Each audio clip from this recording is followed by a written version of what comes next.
শ্রী গুরু প্রেমানন্দে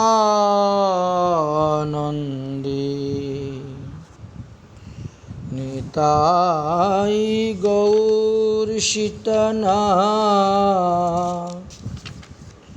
হরি হরি বল। গুরুবে গৌরচন্দ্রায় রাধিকায় তদালয়ে কৃষ্ণায় কৃষ্ণ ভক্তায়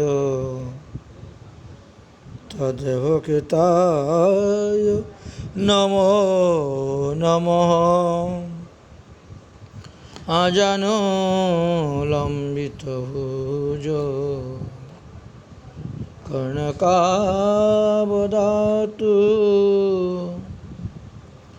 সংকীর্তনৈকপিতরু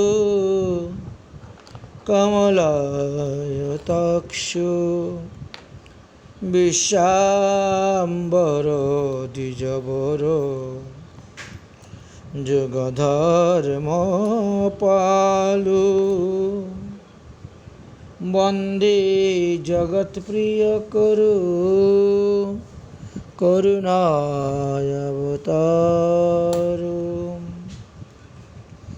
সুধী গৌর ভক্তবৃন্দগণ, গতকালকে আমরা শ্রী চৈতন্য চরিতামৃতের অন্তলীলার মহাপ্রভু শিক্ষাষ্টকের ৮ম নম্বর শ্লোকের কিঞ্চিত আস্বাদন করেছিলাম। আশ্লিষ্ট বা পাদরতাং বিনুষ্ট মা মদদর্শনাৎ মর্ম হতাং করুতি বা যথা তথা বা বিদুধাতুলম পট মৎপ্রাণো নাতস্তু সৈব না পরাহ। এই শ্লোকের আস্বাদন করেছিলাম।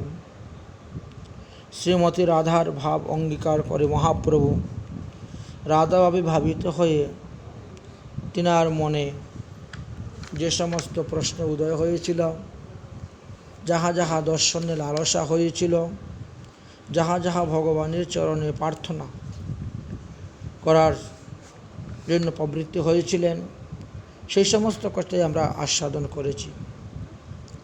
শেষে একটি কথা ছিল চৈতন্য চরিতামৃত অন্তলীলার ২০ পরিচ্ছেদের ৫৭ নম্বর ত্রিপদীতে, পয়ারচন্দ্রের ত্রিপদীতে, কুষ্ঠ বিপ্রে রমণী পতিব্রতা শিবরমণী পতিলাগিয়া কইল বিশ্বার সেবা স্তম্ভিত সূর্যের গতি জিয়াইল মৃতপতি তুষ্ট কইল তিন দেবা। এই শ্লোকের সারমর্মটা আমরা গতকালকে আস্বাদন করেছিলাম, অর্থাৎ ৭৭ নম্বর পর্বতে বা ৭৮ নম্বর পর্ব হতে পারে। তো সেখানে আমরা এই বিষয়ে আস্বাদন করেছিলাম। আজকে পরবর্তী বিষয় বলতেছি, শুনুন। তাহলে মান্ডব ঋষি অভিসম্পাদ দিয়েছিলেন বিপ্রকে, কুষ্ঠ বিপ্রকে, যে আগামীকাল সূর্যোদয় হলেই তোমার মৃত্যু হবে। কিন্তু পতিব্রতা তিনি সংকল্প করলেন যে আমি যদি সতী নারী হয়ে থাকি, পতিব্রতা নারী হয়ে থাকি, তাহলে কালকে থেকে সূর্যোদয় হবেই না। যার ফলে সূর্যদেব বড় বিপদের মধ্যে পড়ে গেলেন। তিনি ব্রহ্মা বিষ্ণু মহেশ্বর সবার সঙ্গে গিয়ে বসলেন, এই বিষয়ে আলোচনা করতে শুরু করলেন। এখন সূর্য যদি তার নির্দিষ্ট গতিতে সে তার রাস্তা অতিক্রম না করে, তাহলে তো মহা সমস্যা। প্রত্যেকেই প্রত্যেকের গতিতে চলতেছেন। সূর্য সূর্যের গতিতে, চন্দ্র চন্দ্রের গতিতে, পৃথিবী পৃথিবীর গতিতে। তাহলে গতির পরিবর্তন হলে পরে পৃথিবীতে নানা প্রকার অশুভ দৃষ্টি হবে। এই জন্য সূর্যদেব গেলেন। ব্রহ্মা বিষ্ণু মহেশ্বর তারা আসলেন, মান্ডব ঋষিকে অনেক বুঝালেন, কিন্তু মান্ডব ঋষি তিনার বাক্য তিনি ফিরিয়ে নিতে রাজি হলেন না। পতিব্রতা রমণীয় তিনি তিনার বাক্য ফিরিয়ে নিতে রাজি হলেন না। তাহলে এই অবস্থায় কি করা যায়? মধ্যস্থ হলেন, প্রত্যেকে জিদ ধরে বসে আছেন। পতিব্রতা সূর্যোদয়ের সঙ্গে সঙ্গে পতির মৃত্যুরূপ মুনির অভিশাপ শ্রবণে তো স্তম্ভিত হয়ে গেছে। বিশেষত তার স্বামী অপূরণীয় আকাঙ্ক্ষা নিয়ে মরবেন, এ কখনো হতে পারে না। তার স্বামীর আকাঙ্ক্ষা ছিল তিনি সেই বেশ্যা রমণীকে দর্শন করবেন, কিন্তু মধ্য রাস্তায় অঘটন ঘটে গেল, স্বামীর আকাঙ্ক্ষা পূরণ হলো না। অথচ মুনির অভিশাপ কিছুতেই মিথ্যা হতে পারে না। তাই পতিব্রতা প্রতিজ্ঞা করেছিলেন, তিনি যদি পতিব্রতা হন তবে সূর্য যেন কখনোই উদিত না হতে পারে।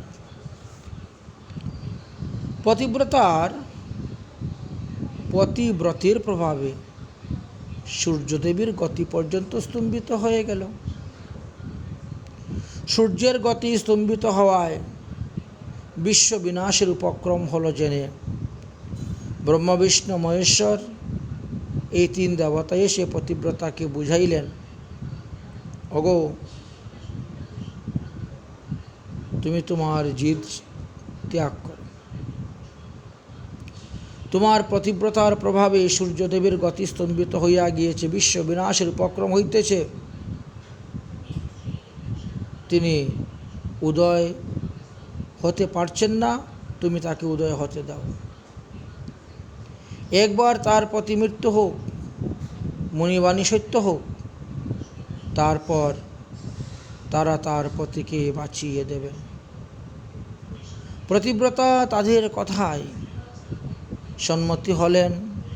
সূর্য উদয় হইল, বিপ্রর মৃত্যু হইল।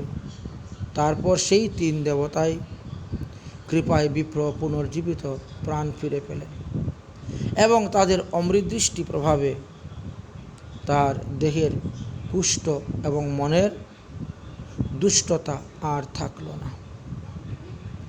মায়ার জগতে যদি এইরূপ নিষ্কাম প্রিয় সেবা সম্ভবপর হয়, তবে সেই চিন্ময় প্রেম রাজ্যের কথা আর কি বলবো।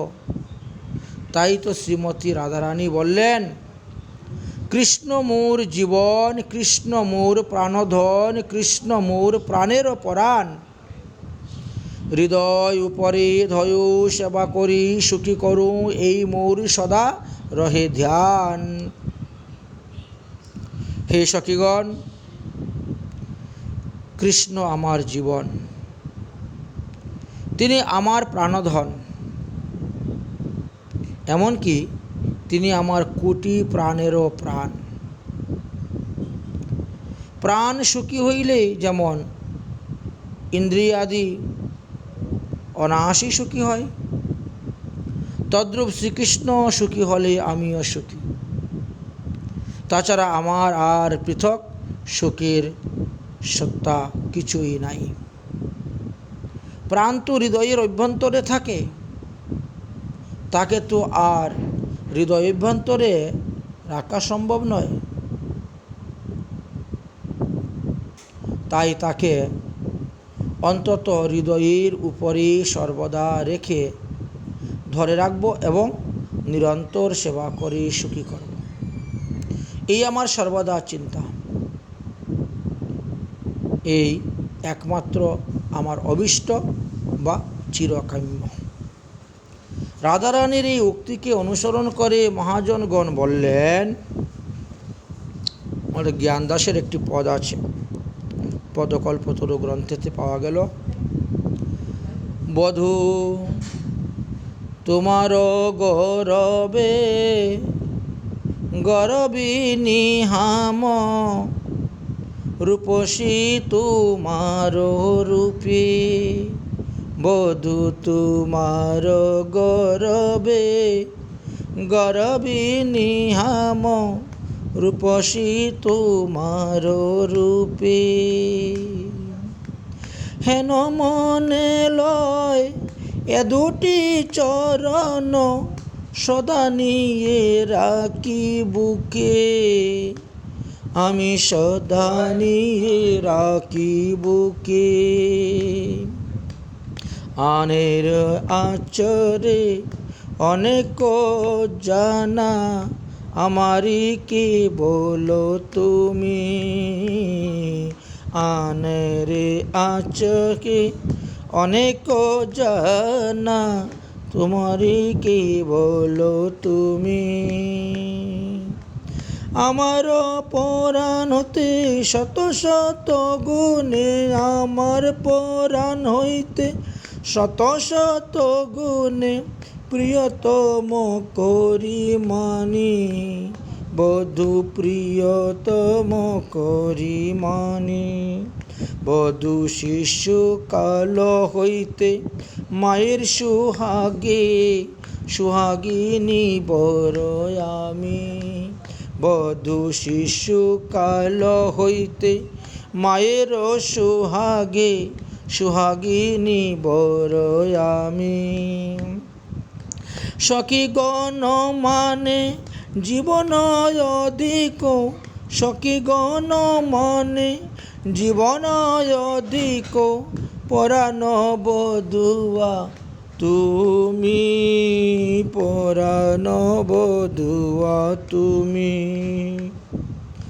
আমার নয়নের অঞ্জল, আর আমার নয়নের অঞ্জন, অঙ্গেরি ভূষণ তুমি সে কালিয়া চান। আরে আমার নয়নের অঞ্জন, অঙ্গেরি ভূষণ তুমি সে কালিয়া চান। জ্ঞান দাসে ককে কালিয়া প্রীতি, অন্তরে তরে বাদ, অন্তরে অন্তরে বাধা, অন্তরে অন্তরে বাধা। এখন প্রশ্ন হতে পারে, রাধারানী যদি দাসীর ন্যায় শ্রীকৃষ্ণের সেবা ব্যতীত অন্য কিছু ধ্যান করেন না, একটু আগে আমরা দেখতে পেলাম, বা নিজের কিছু সুখ সন্ধান অনুভবও করেন না, তবে তিনি দাসীভাবে সর্বদা কৃষ্ণের সেবা করলেই তো পারতেন। তো আবার কান্তাভাবে তার সঙ্গে মিলন হলেন কেন? মধুরভাবে তার সঙ্গে মিলন হলেন কেন? এটা একটা প্রশ্ন এসে যায়।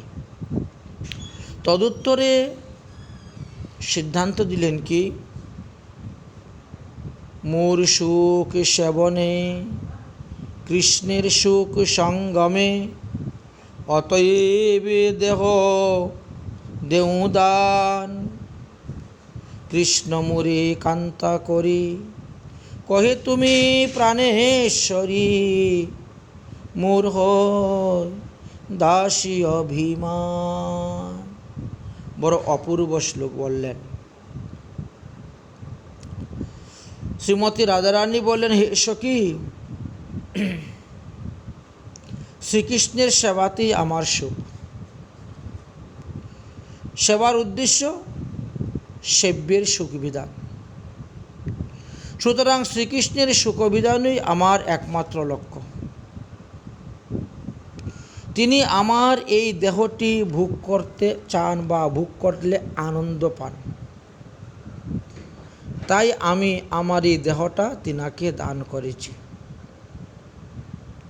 তিনি আমাকে কান্তা বলে সম্বোধন করেন, ডাকেন, কান্তা বলে মনে করেন, এবং সতত আমায় প্রাণেশ্বরী বলে ডাকেন। আমার কিন্তু নিজেকে তারা প্রাণেশ্বরী বলে বিন্দু মাত্র অভিমান হয় না, কারণ আমি কৃষ্ণ দাসী।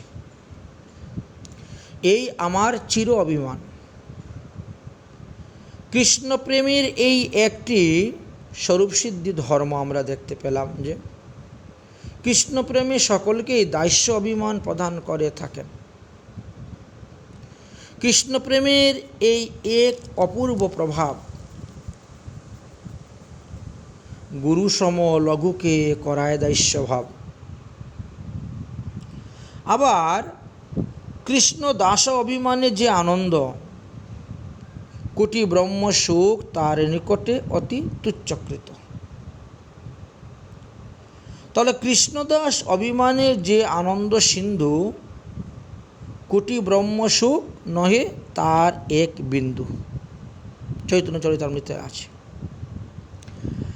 তাই অন্যের কথা দূরে থাক, আজ তো স্বয়ং ভগবান ব্রজেন্দ্র নন্দিনী রাধার ভাবকান্তি নিয়ে গৌর হয়ে এসেছেন। তাই তিনি দাস্যভাবে নিজে মাধুর্যর আস্বাদনে মগ্ন হয়েছেন গম্ভীরাতে। শ্রীকৃষ্ণের সুখের জন্য শ্রীমতী রাধারানী তার সঙ্গে মিলন বিহার আদি করে থাকতেন। বস্তুত সঙ্গম সুখ অপেক্ষা সেবা সুখের প্রীতি তার বিশেষ লক্ষ্য ছিল। তাই তিনি বললেন, কান্ত সেবা সুখপুর সঙ্গম হইতে সুমধুর, তাতে সাক্ষ্মী লক্ষ্মী ঠাকুরানী নারায়ণের হৃদয়ে স্থিত, তবু পাদ সেবায় মতি সেবা করে দাসী অভিমানী। সখী, কান্তের সেবার শ্রেষ্ঠ সুখ, যা শম্ভুকানন্দ অপেক্ষা অধিক আস্বাদন এবং সুমধুর। এর দৃষ্টান্ত তো বৈকুণ্ঠের রমাদেবী। তিনি শ্রী নারায়ণের বক্ষবিলাসিনী হয়েও দাসী অভিমানে সতত শ্রী নারায়ণের পাদসম্ভাষণাদি সেবা কার্যে নিরন্তর থাকতেন। আসলে বৈকুণ্ঠেশ্বরী কমলা দেবীর অপেক্ষা ব্রজকান্তাগণের শ্রীকৃষ্ণের সেবা আনন্দটা অনেক বেশি ছিল, মানে বহু উচ্চকোটির পরম রসমধুর ছিল। কিন্তু অলৌকিক লীলায় বা নরলীলায় শ্রীমতী রাধারানী এবং গোপীগণ নিজেদের সামান্য মানবী বলেই অভিমান করতেন তারা। এতেই নরলীলার সুচারুতা সম্পূর্ণ হয়েছিল। তাই শ্রীমতী রাধারানী কান্ত সেবা এখানে রমণীগণের আদর্শ স্থায়িতা রমাদেবীর দৃষ্টান্তকে উপস্থাপন করে তুলে ধরলেন। বললেন, বস্তুত রমাদেবী শ্রীকৃষ্ণ সেবার লালসায় প্রলুব্ধ হয়েই নারায়ণের চরণ সেবা ত্যাগ করে বৃন্দাবনে এসেছিলেন, তপস্যা করতেছিলেন শ্রীকৃষ্ণের চরণ সেবা লাভ করতে। কিন্তু শ্রীকৃষ্ণের চরণ সেবা লাভেতে তিনি সক্ষম হয়নি। কেন হয় নাই, এই বিষয়ে শাস্ত্রে বলা আছে। আচ্ছা, তারপরে শ্রীল কবিরাজ গোস্বামী পাদ বললেন, এই রাধার বচন বিশুদ্ধ প্রেম লক্ষণ আস্বাদয়ী শ্রী গৌরা রায়। মহাপ্রভু গম্ভীরায় বসে বসে এগুলো চিন্তন করে আস্বাদন করতেছে। ভাবে মনয় স্থির সাত্রিকে ব্যাপে শরীর, মন দেহ ধারণ না যায়। ব্রজের বিশুদ্ধ প্রেম যেন জম্ভু নদ হেম, আত্মসুখে যাহা নাহি গন্ধ। সেই প্রেম জানাইতে লোকে প্রভু কইল এই শ্লোকে, পদে কইল অর্থের নির্বন্ধন। শ্রীকৃষ্ণ চৈতন্য চরিতামৃতের রচয়িতা কৃষ্ণদাস গোস্বামীপাদ বললেন যে এই তত্ত্বটাই জীবকে জানানোর জন্য মহাপ্রভু এই শ্লোকটা বললেন। আর আমি এই শ্লোকের তাৎপর্য বাংলা অনুবাদ ত্রিপদী ছন্দতে ব্যাখ্যা করে এটা বুঝাবার চেষ্টা করলাম। তাহলে শ্লোকের প্রথমেই আমরা কি পেলাম? আশ্লিষ্য বা পাদরতাম। এই শ্লোকের আস্বাদনী আমি কৃষ্ণ পদদাসী। এই শব্দ থেকেই সেবা করে দাস অভিমানী পর্যন্ত শ্রী রাধার উক্তি ছিল। যে সকল বাণীতে আত্মেন্দ্রিয় সুখবাঞ্ছাহীন শ্রীকৃষ্ণের সুখের ভাবনাময় বিশুদ্ধ প্রেম বা নিরুপাধি প্রেমের লক্ষণ সূক্ষ্মরূপে প্রকাশ হয়েছে, তা আমরা আস্বাদন করলাম।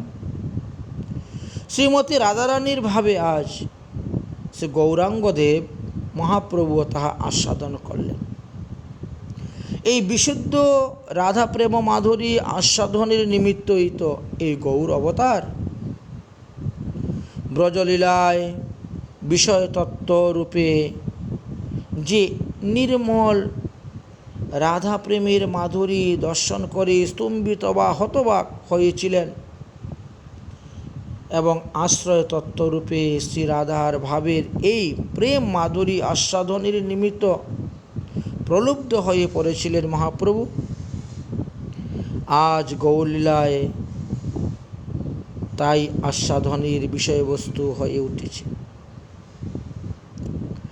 যেমন কোনো বোঝা দেখলে তার গুরুতর বোঝা যায় না, কাঁধে নিলে পরেই বোঝা যায়। তদ্রূপ কৃষ্ণ লীলায় যে ভাবের দর্শন মাত্র ছিলেন, আজ সেই ভাবের গুরুত্ব বুঝিয়েছেন। তাই তাকে মন সর্বদা আলোড়িত করত। অশ্রু, কম্প, পুলক, বিবর্ণাদি সুতৃপ্ত অষ্টসাত্ত্বিক বিকার নিরন্তর শ্রীঅঙ্গ ব্যক্ত হতো। ভাবের প্রবাহে দেহ মন জর্জরিত হতো,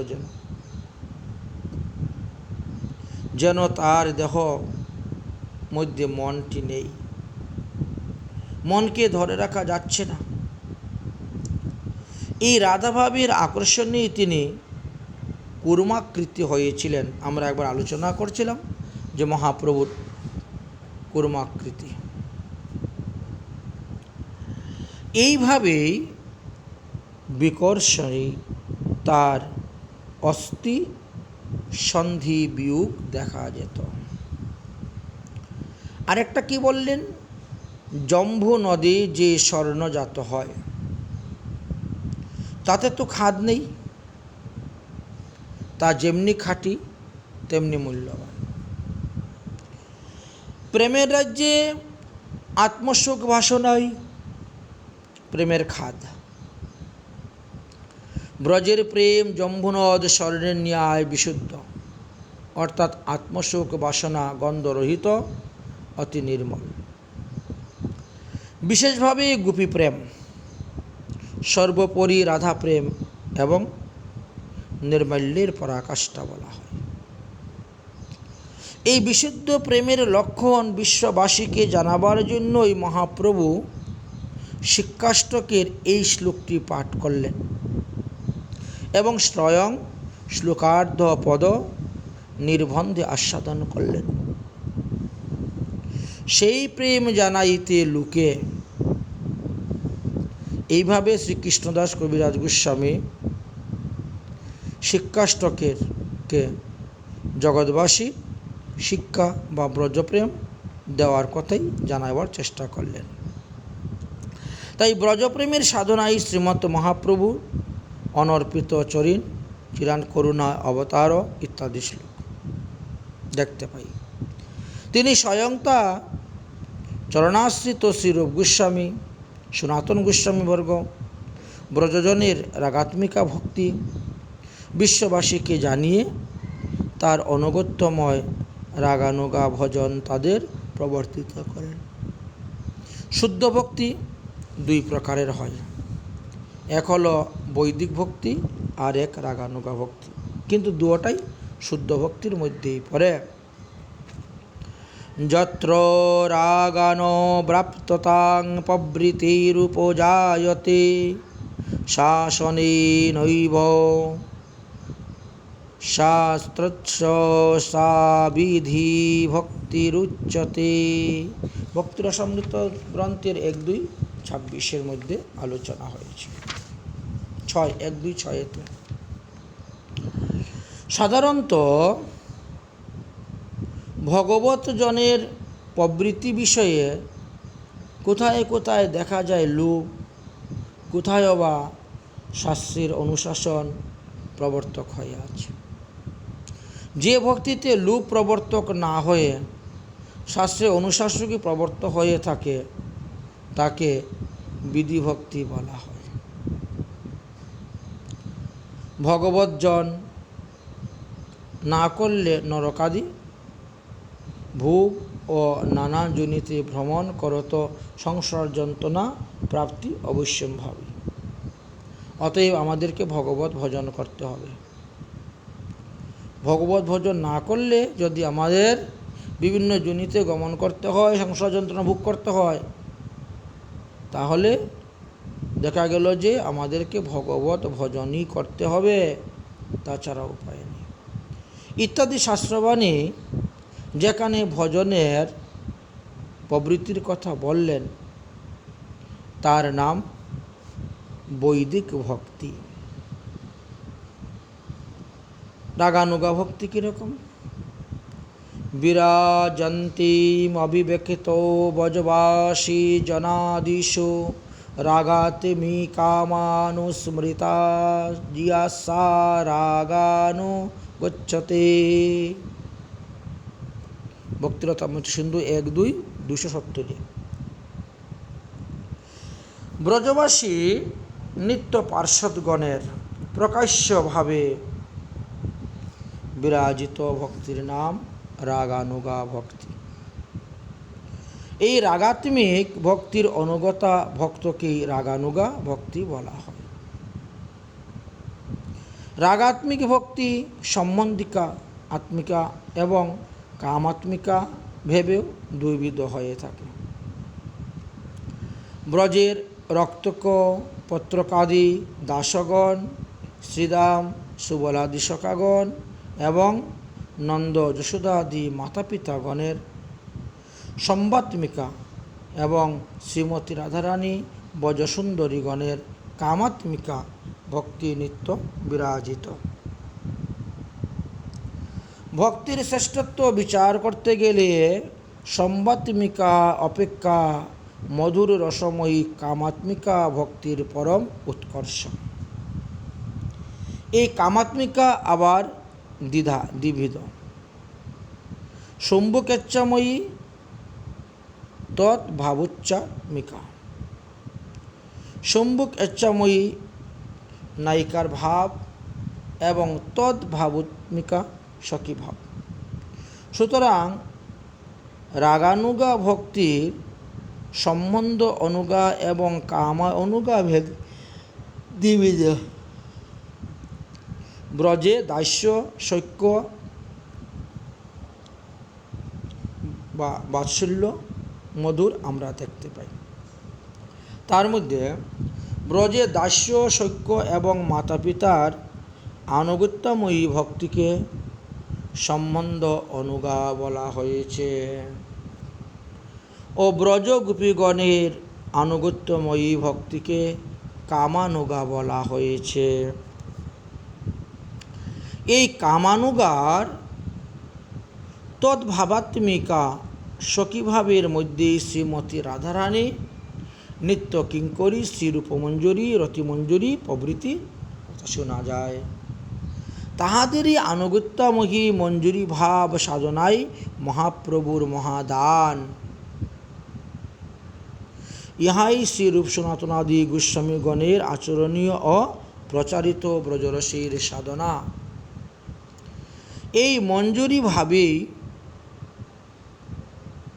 রাগানুগা ভজনের চরম উৎকর্ষ বিরাজিত আছেন। শ্রীমৎ মহাপ্রভুর পদাশ্রিত গৌরীয় বৈষ্ণবগণের সাধ্য সাধন তত্ত্ব হল এই মঞ্জুরি ভাব স্বরূপ। সেটা কীরকম বলছেন? বাহ্য অন্তর ইহার দ্বৈত সাধন, বাহ্য সাধক দেহে করে শ্রবণ কীর্তন, মনে নির্সিদ্ধ দেহ করিয়া ভাবন, রাত্রিদিন চিন্তে রাধা কৃষ্ণের সেবন।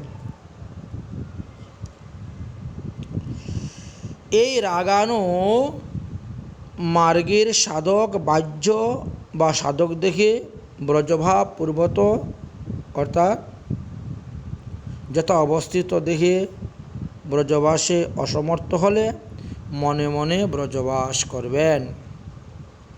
শ্রী রূপ সনাতনাদি গোস্বামীগণের আনুগত্যে তাদেরই আদর্শ লক্ষ্য করে শ্রবণ কীর্তন অর্চন বন্দনাদি ভজন করছেন।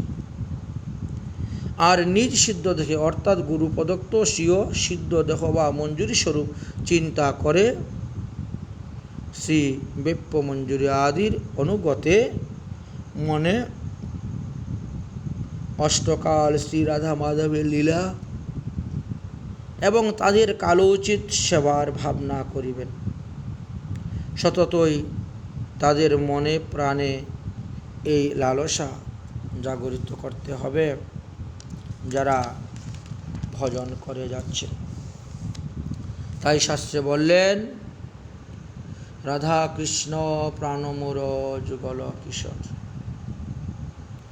জীবনে মরণে গতি আর নাহি মোর, কালিন্দীর কুলে খেলি কদম্বের বন, রতন বেদীর উপর বসাব দুজন, শ্যামগৌরী অঙ্গে দিব চুয়া চন্দনের গন্ধ, চামর ডুলাব কবে হেরি মুখ চন্দ্র, গাতিয়া মালতীর মালা দিব দুহার গলে, অধরে তুলিয়া দিব কর্পুল তাম্বুলে, ললিতা বিশকায় আদি যত সখী বৃন্দ, আজ্ঞায় করিব সেবা চরণারবিন্দ, শ্রীকৃষ্ণ চৈতন্য প্রভু দাসের অনুদাস, নরোত্তম দাস করে সেবায় অবিলাস। এই অবিলাস গৌরীয় বৈষ্ণবের জীবন ভরা।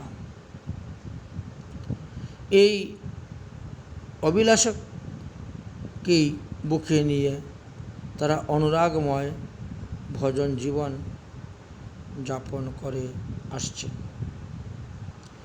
এই জড়দেহের আস্বাদনে স্বীয় সিদ্ধ স্বরূপে লীলা রাজ্যেতে শ্রী গৌরচন্দ্র এবং শ্রী রাধা মাধবের সাক্ষাৎ সেবা লাভ করে ধন্য বা কৃতার্থ হবেন। এই জন্য মহাপ্রভুর এই অষ্টকগুলো আমরা একটু বিস্তারিতভাবে বিশ্লেষণ করলাম, আলোচনা করলাম।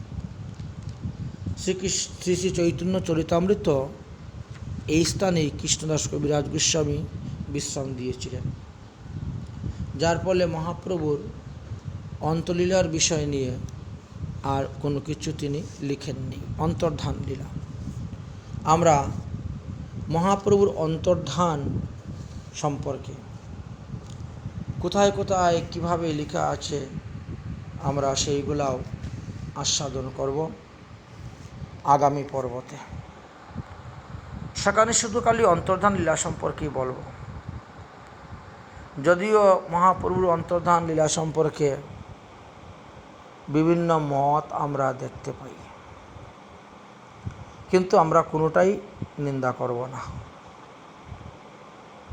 যার যে মত ভালো লাগে সেটাই তিনার কাছে উত্তম রূপে গ্রহণ করবেন, কারণ মহাপ্রভু স্বয়ং ভগবান।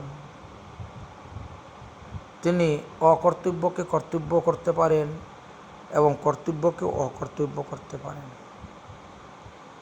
তিনি মহাপ্রস্থান করার জন্য যে ইচ্ছা প্রকাশ করেছিলেন সেই ইচ্ছাকে অবলম্বন করেই তিনি অন্তর্ধান লীলায় প্রবেশ করেছিলেন। সুতরাং এই বিষয় নিয়ে কোনো প্রকার দ্বন্দ্ব আদি করাও আমাদের উচিত নয়। তাই আমরা এর পরবর্তী অধ্যায়তে বা পরবর্তী পর্বেতে মহাপ্রভুর অন্তর্ধান লীলা সম্পর্কে আলোচনা করব। আজকের মতন গৌর কথা আমাদের এখানেই বিশ্রাম। জয় জয় তাই গৌর সীতানাথ প্রমানন্দে হরি হরি।